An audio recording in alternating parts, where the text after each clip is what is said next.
ഒരു ജിറാഫിന്റെ കഴുത്തിന് 8 അടി നീളവും 270 കിലോഗ്രാം വരെ ഭാരമുണ്ടെങ്കിലും അവയ്ക്ക് മനുഷ്യർക്കുള്ളതുപോലെ തന്നെ കഴുത്തിൽ 7 കശേരുക്കൾ മാത്രമേ ഉള്ളൂ.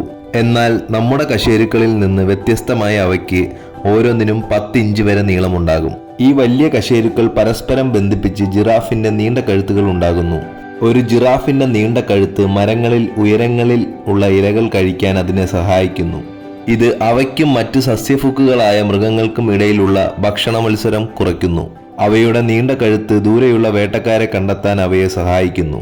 അവയുടെ സവിശേഷമായ കാഴ്ചപ്പാടുകൾ കാരണം മറ്റു പുൽമേടുകളിലെ ഇരവർഗ്ഗങ്ങൾ പലപ്പോഴും അപകടത്തിന്റെ സൂചനകൾക്കായി ജിറാഫിനെ ആശ്രയിക്കാറുണ്ട്.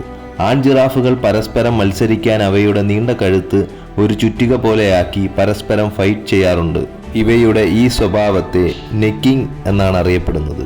ഡാർവിന്റെ തിയറി ഓഫ് എവല്യൂഷൻ പ്രകാരം ഉയരങ്ങളിലുള്ള വൃക്ഷങ്ങളും ചെടികളും ഉള്ള ആവാസ വ്യവസ്ഥയിൽ ഒരു കൂട്ടം ജീവികൾ വസിക്കുന്നുണ്ടെങ്കിൽ അവയ്ക്ക് അതിജീവിക്കാൻ ആ പരിസ്ഥിതിയുമായി പൊരുത്തപ്പെടേണ്ടതുണ്ട്. ഇത്രയും ഉയരങ്ങളിലുള്ള ഇലകൾ ഭക്ഷിക്കാൻ അതിനായി അവ അഡാപ്റ്റ് ആകേണ്ടതുണ്ട്.